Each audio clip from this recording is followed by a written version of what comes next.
अस्सलामु अलैकुम।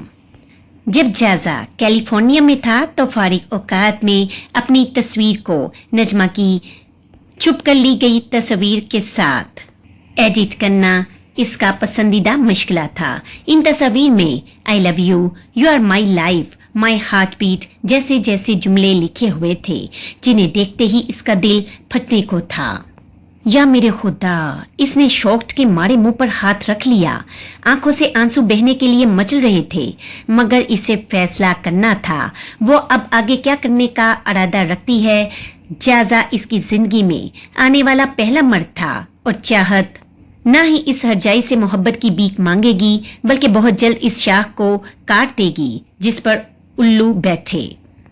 वो इसकी चाहत था और इसी चाहत ने इसे हिम्मत और हौसला दिया।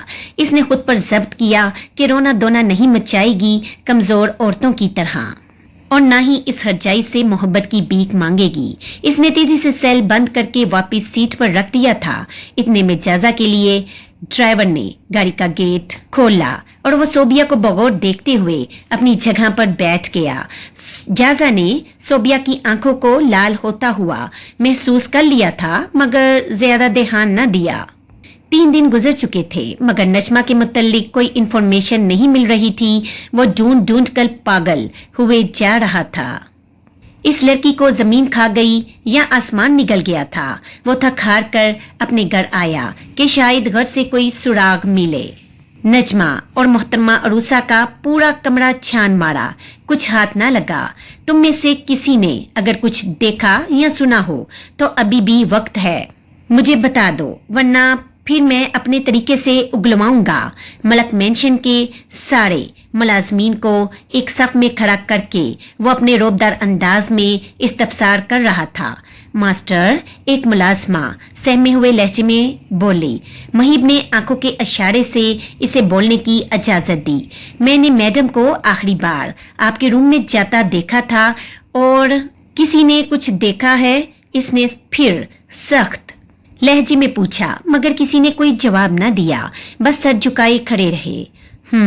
महीब ने घर के सारे मुलाजमीन को पुलिस के हवाले कर दिया था ताकि वो अपने तरीके से पूछगछ करें। इसके आने से कबल रोजाना की तरह मुलाजमीन सफाई करके जा चुके थे। अचानक इसकी नजर शोकेश के बराबर वाली टेबल पर पड़ी जहां एक फाइल रखी हुई थी। वो इसकी जानिब आया, फाइल उठाकर खोली। बस फाइल का खुलना था कि खैरत के मारे इसकी आंखें बड़ी हो गई। अगले ही लम्हे लगा जैसे वो लड़की इसे एक जोरदार तमाचा मार गई हो। इस तमाचे की तकलीफ और अजियत मुहीब को पूरे जिस्म में फैलती हुई महसूस हुई। वो लड़की ऐसे ही नहीं गई थी, वो तो मुहीब अजलाल मलक को शर्मिंदगी की अथाह गहराइयों में पछताने के लिए तन्हा छोड़ गई थी। वो प्रॉपर्टी ट्रांसफर डॉक्यूमेंट्स पर अपने दस्तखत कर कर चली गई थी। इसका मतलब साफ साफ था, इस लड़की को इल्म हो चुका था कि निकाह किस मकसद के तख्त वजूद में आया था। नज इसकी आंखों के आगे शरारे में मलबूस अपनी दुल्हन घूमने लगी। वो पहली रात जब इसे जबरदस्ती कमरे में कंधे पर डालकर लाया था, जब वो सवाल कर रही थी और वह जवाब देने से कासिर था। आज वो कोई सवाल नहीं कर रही थी, जबकि वो चाहता था कि काश एक बार पूछ लेती, सिर्फ एक बार, कि अब इस जायदाद की ख्वाहिश बाकी बची भी है या नहीं। तो वो साफ साफ कहता नहीं। क्या करता वो इस माल और दौलत का जो सुकून और खुशी मैसर नहीं कर सकते उससे, मगर उस सालमा ने पूछा ही नहीं। इसकी आंखों में आंसू झलक आए थे। वो कैसे इतनी आसानी से अपनी पूरी जायदाद इसे भीख में दे गई थी। शायद भीख में ना दी, जान छुड़ाने के लिए दी हो, मगर इसे तो भीख ही मालूम हुई। आज वो लम्हा शिद्दत से याद आया जब वो दुश्मने जान पैदा हुई थी। वो अब्दुर्रहमान की बेटी थी, इस शख्स की बेटी जिससे वो दुनिया में सबसे ज्यादा नफरत करता था। अगर वो खुद न मरता तो यकीनन मुहीब इसे अपनी खाला का रेप करने के जुर्म में अपने हाथों से मार डालता। इस हसीन गुड़िया से नफरत का सबब सिर्फ और सिर्फ इसका बाप था। अब्दुर्रहमान के अचानक मरने पर अजलाल मलक, मुबशरा बेगम और वो बहुत खुश थे। बस नहीं चल रहा था कि मिठाइयां बांटे पूरे शहर में। वो अभी बहुत छोटा था जायदाद के मामलात समझने के लिए। इसके जहन में यही बैठाया गया था कि सबका सब इसका और इसके छोटे भाई का है। अब इसमें कोई हिस्सेदार नहीं। वो शहजादे हैं अब्दुल गफूर मलक की जायदाद के। इसके बाप ने बोला था, बेटा आज से ये सारी जायदाद तुम्हारी और तुम्हारे बाप की और तुम्हारे भाई की है। इसमें अब कोई और हिस्सेदार नहीं। अजलाल मलक 3 दिन दुनिया के सामने सोग मनाने के बाद बखुशी फखर से इसकी कमर थपथपाते हुए बोले। मुबशरा बेगम भी बहुत खुश थी। सारी जायदाद अब सिर्फ और सिर्फ इनके बेटों की थी। मगर इस खुशी में बंग तब पड़ा जब अब्दुर्रहमान का वकील घर आया। सुलेमान साहब ने अब्दुर्रहमान की अपनी मौत से एक रात पहले की हुई वसीयत इन्हें पढ़कर सुनाई, जिसमें इनके क्लाइंट ने अपनी सारी जायदाद अपनी होने वाली औलाद के नाम कर दी थी, जो इस वक्त इनकी बेवा को ट्रांसफर हो चुकी थी। और जैसे ही इनकी औलाद पैदा होगी वो इसे ट्रांसफर हो जाएगी। मगर जब तक वो 19 साल की नहीं हो जाती, ना वो ये जायदाद बेच सकती है और ना ही किसी के नाम ट्रांसफर करवा सकती है। ये सुनते ही अजलाल मलक बिफर उठे थे। वो वहशिया और इसकी औलाद हम मलक के खून की बराबरी करेगी। कौन जाने शादी की भी है या हराम की औलाद है। मैं नहीं मानता इस वसीयत को। वो तो वसीयत मानने से ही इनकार कर चुके थे। मगर इनके इनकार करने से क्या होता, जायदाद की सारी हिस्सेदारी हो चुकी थी। अब्दुर्रहमान एक ज़हीन मर्द था। इसने सबसे पहले अपनी बीवी और औलाद को माली तौर पर मुस्तहकम किया ताकि वो रहे या न रहे, इसकी औलाद और बीवी इज्जत के साथ पुरसुकून जिंदगी गुजार सके। अजलाल मलक हाथ मलते रह गए थे। इनका छोटा भाई उनसे भी 2 कदम आगे निकला था। जो बात वालदैन जहन में बैठाएं, वो भी कच्ची उम्र में वो बात बच्चे के जहन में नक्श हो जाती है। फिर वो उस बात को सही गलत के तराजू में नहीं तोलता।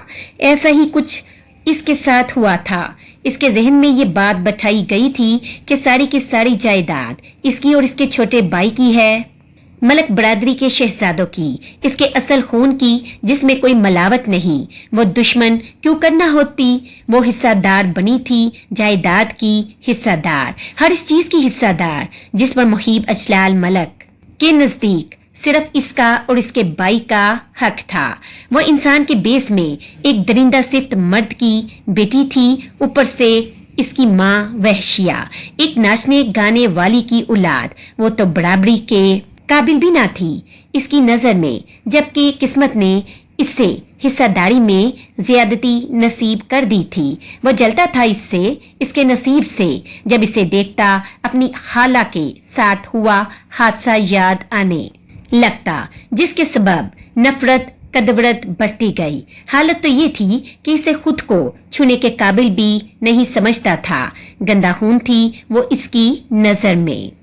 ये निकाह सिर्फ और सिर्फ इस लड़की की जायदाद को हासिल करने के लिए किया था इसने। मगर कुछ वादे ने मारा और कुछ जालिम हसीना ने पहली ही रात में चारों शाने चैत कर दिया इसे। वो ये नहीं जानती थी कि इसके वजूद की महक की तलब इसे ऑफिस से खींचकर घर ले आती थी। इसे पहली ही रात के बाद इतराफ करने पर मजबूर कर गई थी कि जितना सोचा था मुकाबिल इतनी बुरी नहीं। वक्त और हालात ऐसे पलटेंगे, ये कब सोचा था इसने कि सारी जायदाद वो बगैर कुछ कहे, बगैर लड़े, बगैर किसी एतराज के, बगैर किसी सवाल और जवाब के, बगैर किसी एहतजाज के आज खुद ही नाम कर जाएगी। वो क्या करता इतनी जायदाद का जिसमें से उसे उस हसीन दिलरुबा की महक नहीं आती। हाल तो ये था अब कि इस हासिल को पाकर वो और ज्यादा रंज में मुब्तला हो गया था। कब सोचा था कि दुश्मनी एक दिन इस मोड़ पर पहुंचेगी कि अपने जानी दुश्मन से ही मोहब्बत हो जाएगी। दिल इतना पहले कभी न तड़पा जितना इस लम्हे एक दस्तखत को देखकर तड़पा। वो लड़की तो मुंह पर मार गई सारी की सारी जायदाद। गोया कि गई जाओ मुहीब, गोया कि कह गई जाओ। मुहीब अजलाल मलक नजमा बिनते अब्दुर्रहमान मलक ने तुम्हें अपनी सारी की सारी जायदाद बीक में दी। माजी। सोबिया भाभी आप अंदर हैं क्या? नजमा अपने आंसू साफ करते हुए सीधा सोबिया के कमरे में आई। नज क्या हुआ, तुम क्यों रो रही हो? चाहे कितना ही साफ कर ले, आंखों से आंसू आना बंद ही नहीं हो रहे थे। आखिर दिल टूटा था इसका, वो भी दूसरी बार। पहले जरून ने बेदर्दी से तोड़ा और अब मुहीब अजलाल मलक के धोखे ने तो इस नन्हे दिल को किरची किरची ही कर डाला था। सोबिया इसे रोता देखकर फिक्रमंद लहजे में पूछने लगी, भाभी मुहीब धोखा दे रहा है मुझे, इसने जायदाद के लिए शादी की है मुझसे। इसके सीने से लगकर बिलक बिलक कर रोते हुए अपने साथ होने वाली जुल्म की दास्तान सुनाने लगी जिसे सोबिया पहले ही से वाकिफ थी। नज मैं जानती थी, इसके शर्मिंदगी से कहते ही नजमा शौक के मारे सीने से हटकर इसका चेहरा तकने लगी। आप जानती थी? फिर भी मुझे इसके करीब धकेलती रही। ये है आपकी दोस्ती? मैंने आपको अपना दोस्त माना था, आपने भी मुझे धोखा दिया। वो तेजी से इसके वजूद से दूर हटते हुए गम और गुस्से की मिली जुली कैफियत से दो चार हालत में बोली, हाँ, क्योंकि मैं तुम्हारी शादी बचाना चाहती थी। वो फौरन ही दफा में अपना मौकफ बयान करने लगी। कौन सी शादी? सब धोखा है ये सब का सब धोखा है। वो फूट फूट कर रोते हुए गोया हुई। माना तुम ठीक कह रही हो, मगर मेरी नीयत अच्छी थी। मैंने सोचा था कि शायद मुहीब भाई को तुमसे मोहब्बत हो जाए और वो अपनी दूसरी शादी का इरादा तर्क कर दे। यकीन जानो मैंने कभी भी तुम्हारा बुरा नहीं चाहा, हमेशा अच्छे की ख्वाहिश रखी। मुहीब अजलाल मलक और मुझसे मोहब्बत। ये कहते ही वो खूब जोर जोर से हंसने लगी। एक दो सानियों के बाद ही वो हंसी रोने में बदली। वो जमीन पर गिरकर बच्चों की तरह फूट फूट कर रोने लगी। सोबिया से शिकवा कैसे करे? वो खुद भी तो धोखा खा चुकी थी, मोहब्बत में गिरफ्तार हो चुकी थी। दिल ही दिल इस धोखेबाज से इतराफे मोहब्बत कर चुकी थी। नच सोड़ी, सब मेरी गलती है, मुझे तुम्हें बता देना चाहिए था। सोबिया तो खुद दुखी दिल थी, धोखा तो इसे भी दिया जा रहा था। वो बेचारी तो खुद टूट चुकी थी। यही सबब था कि नजमा के दर्द को अच्छी तरीके से समझ सकती थी, महसूस कर सकती थी। पता है मैं कभी कभार सोचा करती थी कोई अपने ही बच्चे को कैसे मरवा सकता है। आज जब हकीकत मुझ पर आशना हुई तो समझ आया कि क्यों कर वो मेरी औलाद को दुनिया में आने देता। इसका मकसद मुझसे जायदाद हासिल करना है। अगर औलाद औलाद दुनिया में आ जाती तो तेरा मेरा थोड़ी होता, सब इस आने वाले नन्हे मेहमान का होता, यानी हमारा। और वो जलाद हमारा नहीं चाहता, वो खुदगर्ज जलाद हर चीज पर सिर्फ और सिर्फ अपना कब्जा चाहता है। काश आप मुझे पहले बता देती तो मैं अपने बच्चे को इस जलाद से बचाने की कोशिश करती। मैं तो इसी खुशफहमी में मारी गई कि वो इस बच्चे का बाप है, वो हिफाजत करेगा। मैं वाकई बहुत शर्मिंदा हूँ। मैंने नहीं सोचा था कि वो इंसान इतना सफाकियत बड़ा निकलेगा। बल्कि वो क्या, इस खानदान का तो हर शख्स ही एक जैसा है। इंसान की शक्ल में बेरिए हैं ये लोग। वो शर्मिंदा थी और वो शर्मिंदगी इसके चेहरे पर भी अयां थी। भाभी मुझे इन बेरियों से बचा लीजिए प्लीज। नजमा को अचानक ही खुद से मुल्हिक नन्ही जान का ख्याल सताया। इसके नजदीक अगर मुहीब ने पहले वाले को मार दिया था तो यकीनन वो इल्म होने पर दूसरे को भी जरूर मारने की कोशिश करेगा। वो अपने बच्चे को बचाना चाहती थी, किसी भी हाल में और किसी भी सूरत में। जब तक तुम्हारे पास जायदाद का बड़ा हिस्सा है मुहीब भाई तुम्हें किसी सूरत नहीं छोड़ने वाले। मुकाबिल गंभीर लहजे में बोली, नहीं चाहिए मुझे ये जायदाद, मैं खुद मेहनत करके कमा लूंगी। मेरी औलाद से बढ़कर नहीं है। ये वो जज्बाती होकर तेजी से बोली। नज, जज्बाती फैसले मत करो। वो इसे देखकर समझाने वाले अंदाज में इसके पास नीचे बैठते हुए गोया हुई। जज्बाती फैसला नहीं है, मुझे मेरे साथ साथ मेरे बच्चे की जान प्यारी है। वो जायदाद के लिए कर रहा है ना ये सब, मैं अपनी औलाद का सदका समझकर दे जाऊंगी इसे। प्लीज मेरी मदद कर दीजिए भाभी यहाँ से निकलने में। वो इल्तिजाया अंदाज में रोते हुए बोल रही थी। तुम प्रेग्नेंट हो? सोबिया इसकी बात सुनकर हैरत से पूछने लगी। जी, तभी तो मैं आपसे मदद मांग रही हूँ। नज, ये आसान नहीं है। मोहिब भाई बिजनेस फील्ड के बादशाह हैं। इनकी बीवी को गायब करवाना अपनी मौत को दावत देने के मुतरादिफ है। वो तेजी से खौफजदा होकर कहने लगी। भाभी, कोई तो हल होगा ना? वो पुरउम्मीद लहजे में। अच्छा, मैं सोचती हूँ तुम रोना बंद करो पहले और उठो, ऊपर बैठो। वो इसे उठाकर पास रखे सोफे पर बैठाने लगी। मुझे डैड से बात करनी चाहिए इस मामले में। अब वही मेरी मदद कर सकते हैं। अगर नजमा जाजा की नजरों के सामने से हट जाए तो उम्मीद है कि वो अपना घटिया मंसूबा तर्क कर देगा। मुझे नजमा को कहीं ऐसी जगह छुपाना है कि दोनों भाई इसे कभी ना ढूंढ सके। इस तरह नजमा और इसका बच्चा भी सेफ रहेंगे और मेरी शादी भी। काफी देर बैठकर सोचती रही। नज, अगर मैं तुम्हें यहाँ से निकलने में मदद कर देती हूँ और कल को तुम खुद वापस लौट आई जायदाद में अपने बच्चे का हिस्सा लेने, तो क्योंकि सारी जायदाद मोहिब भाई के नाम होने के बाद भी तुम्हारा बच्चा इनका वारिस है। अगर इनकी दूसरी शादी से औलाद होती है तो भी तुम्हारा बच्चा जायदाद में हिस्सा पाएगा। कल को तुम्हारा जहन बदल जाए। और सोबिया ने जहन में आने वाला खदशा फौरन ही इस पर जाहिर किया। दरअसल वो तो पक्का कर रही थी कि नजमा वापिस कभी लौटने का इरादा तो नहीं रखती। वो अभी बोल ही रही थी कि मुकाबिल ने तेजी से बात काटते हुए कहा। नहीं भाभी, मैं कभी वापस नहीं आऊंगी इस जहन्नुम में। मुझे कोई हिस्सा नहीं चाहिए मोहिब अजलाल मलक से। मैंने तो सोच लिया है कि अपने बच्चे से यही कहूंगी कि इसका बाप मर चुका है, इसलिए अब फिक्र न कीजिए। और अगर बिलफर्ज मोहिब मुझे ढूंढ भी लेता है तो भी मैं इन सब में कहीं भी आपका नाम नहीं आने दूंगी। इसका जवाब सुनकर सोबिया काफी हद तक मुतमिन हुई। ठीक है, मैं अपने डैड से बात करती हूँ।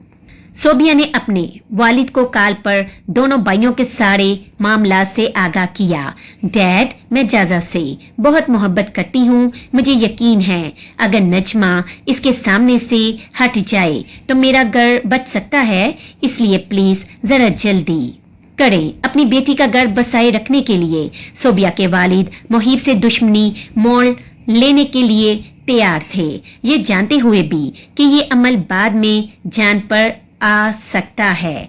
मोहिब अजलाल मलक कोई आम शख्स तो नहीं और ना ही इसकी दुश्मनी आम होगी, मगर अपनी बेटी की खातिर इन्हें तो ये रिस्क लेना ही था।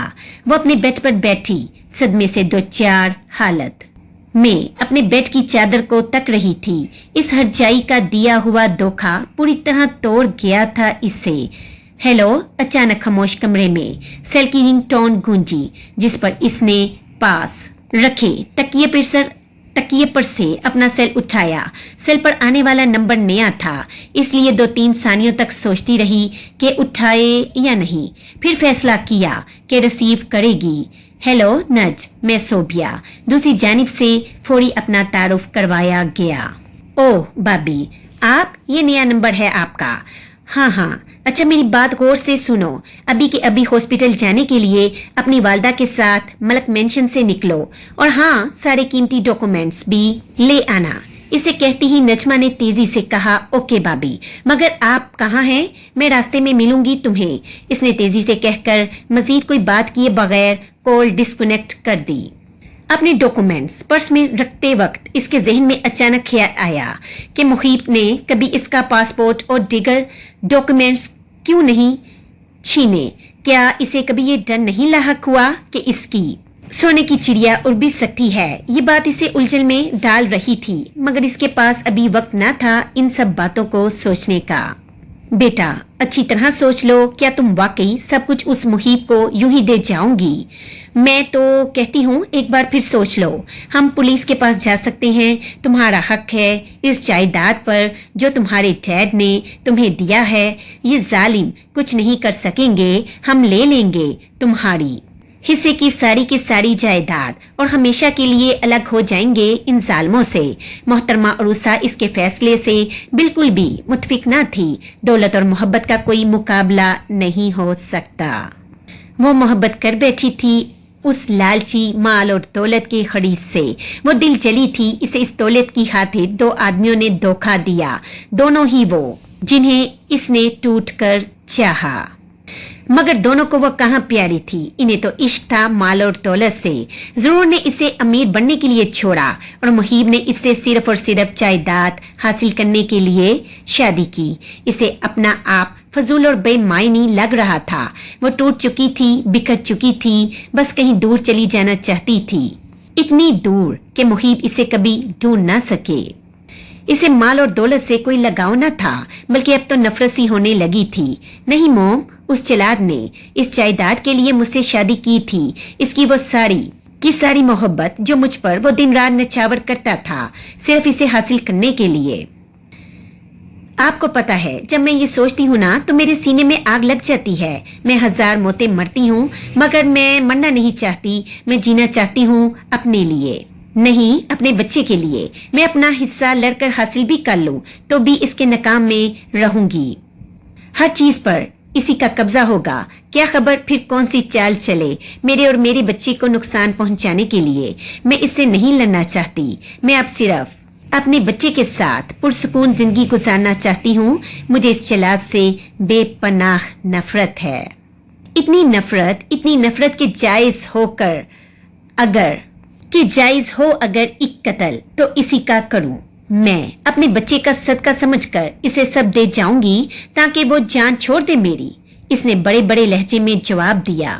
وہ رونا تو بالکل نہیں چاہتی تھی مگر جب دل شدید اذیت میں مبتلا ہو تو آنسو کہاں رکتے ہیں, اور یہی حال اس کا تھا.